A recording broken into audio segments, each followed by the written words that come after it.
I'm Dr. Robert Schertzer, Clinical Associate Professor, UBC Ophthalmology and Visual Sciences, and we're talking about glaucoma for the week ending April 3rd, 2009.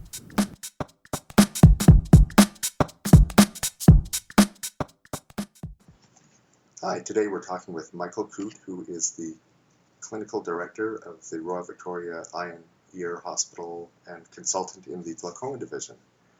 And we're going to talk about the GONE project, which is Glaucomatous Optic Neuropathy Evaluation Project, which really caught my attention because I have a background with a master's in education, which I had originally gone into because of a big interest in internet-based teaching.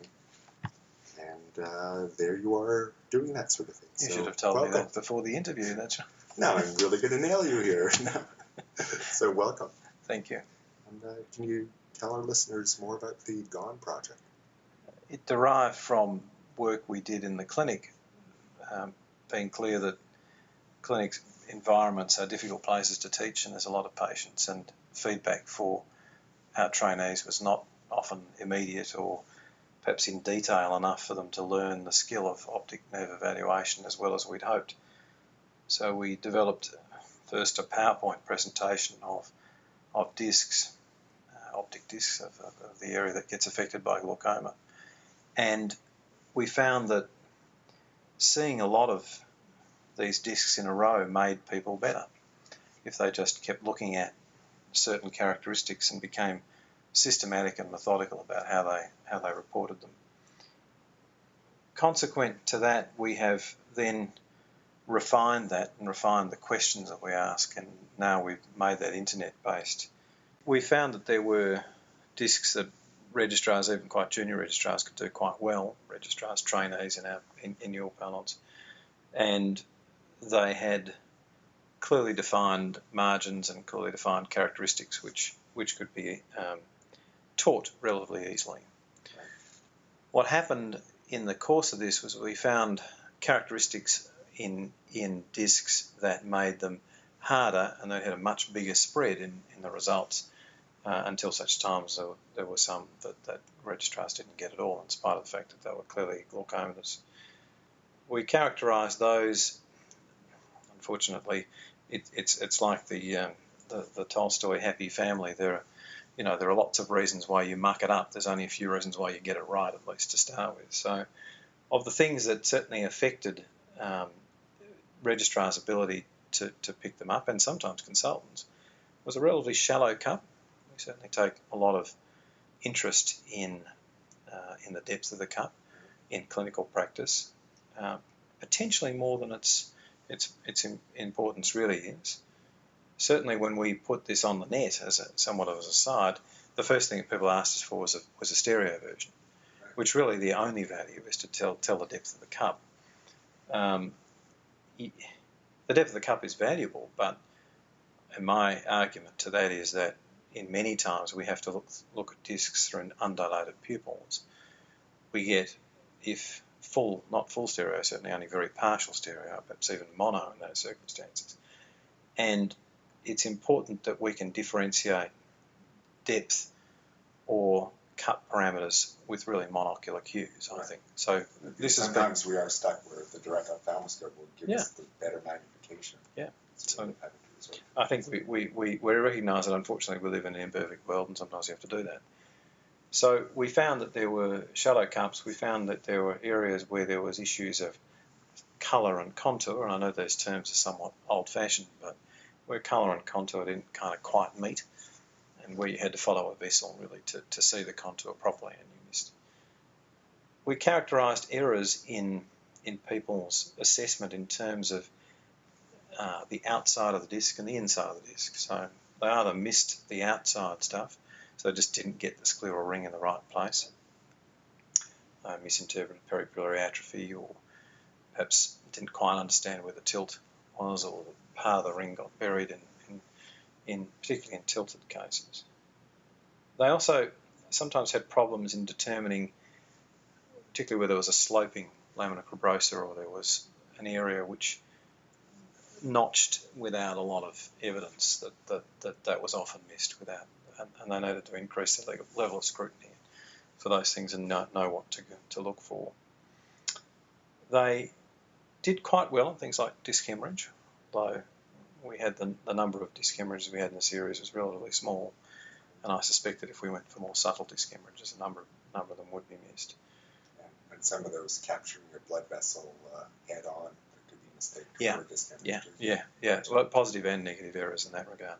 So we now have decided that we can get this out there, we can make it work. We have some good computer guys who work with us, and it's now on the net. We've had over 200 people internationally run through it, so it's really got a bit of traction, which is fun. And it's interesting the way it works on the net. It's not just a PowerPoint presentation; it's really interactive. Yeah. You could explain that. Well, the one thing that we found is that you need immediate interaction. The limited thing I was going to tell you about education, but of course I'm now in a position of having to watch my words. But my understanding of these things, particularly to people who are educated observers or experienced observers, even if they're not educated, is that to change their perception, to change the way they do something, you first have to create in them an understanding they're doing it imperfectly. You have to create ignorance, if you like, or at least an understanding of what they're missing.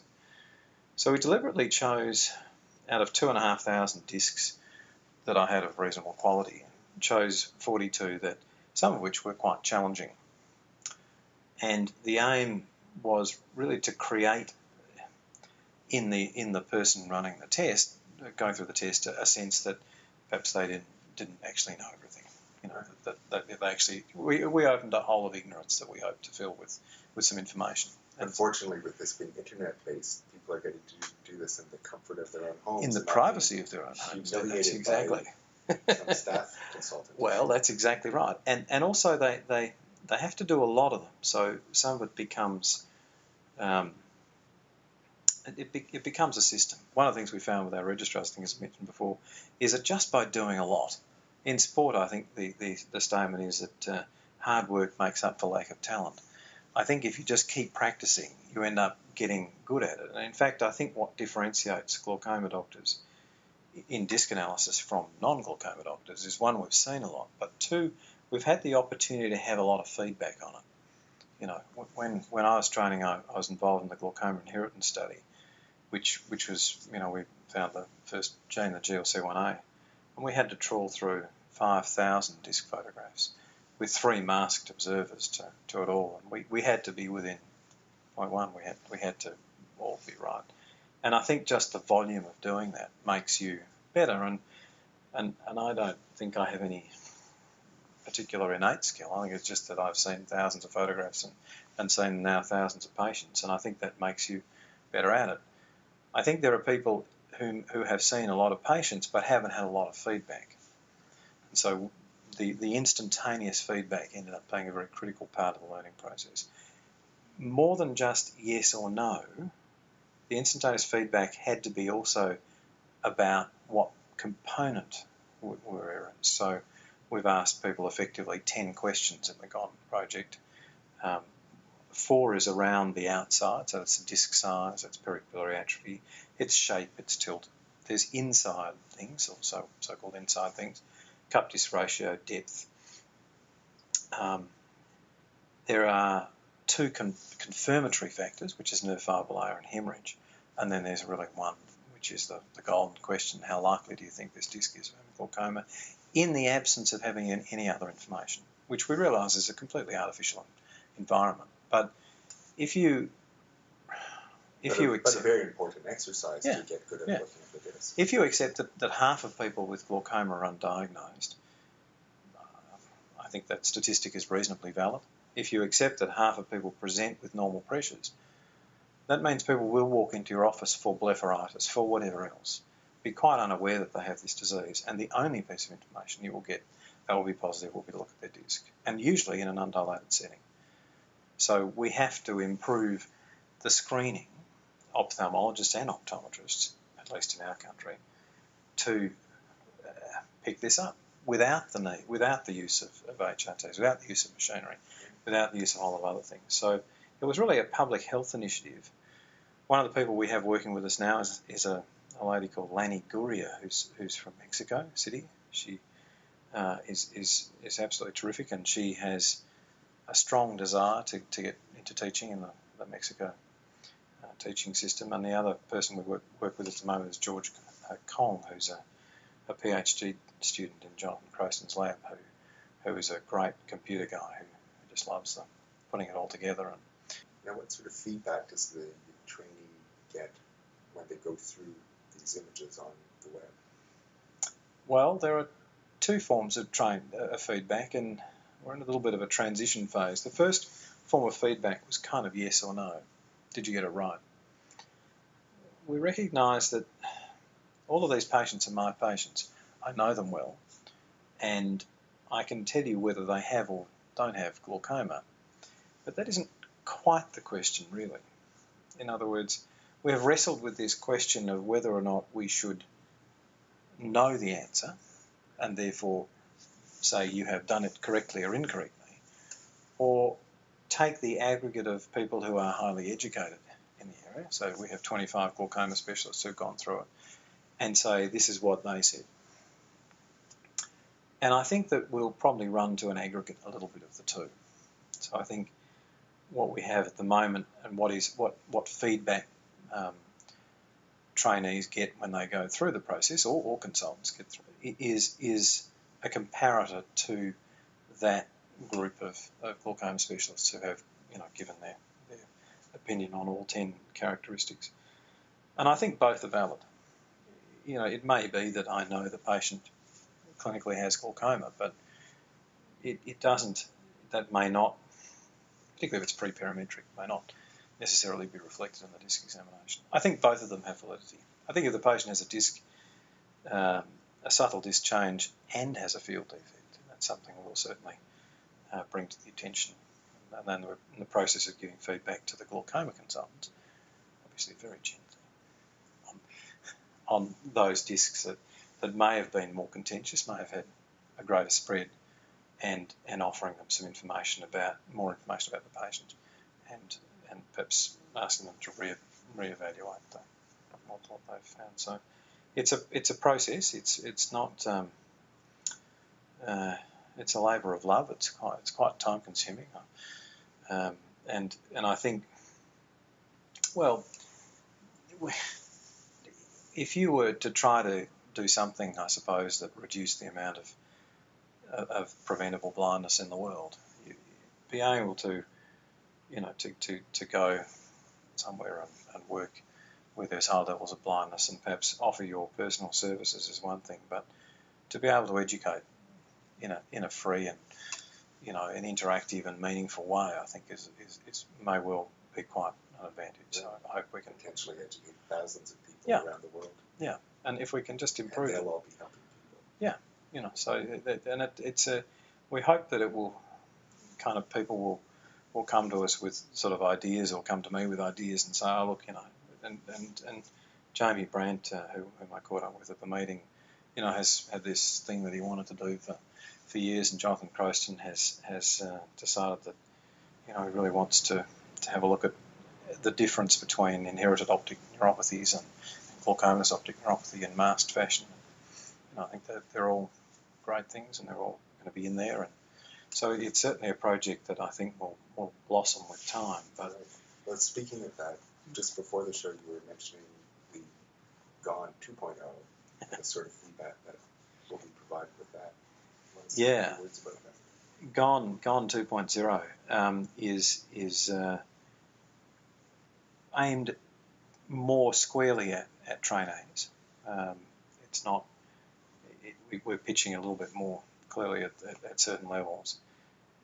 What will come from that is, again, instantaneous feedback, but certainly in this era of having high demands on continuing medical education and the accreditation process, what will happen is that you will be offered a series of discs to go through in an area that perhaps you didn't do as well, and you'll go through just that characteristic. So, for instance, if your assessment of disc size seems to be at odds with either the measured one or with the aggregated scores from the glaucoma consultants, then you will be offered a series of images to go through and just do the disc size on. So you really focus on just that characteristic, and then we'll come back and retest on that, which I hope reasonably accords with education principles. That's wonderful.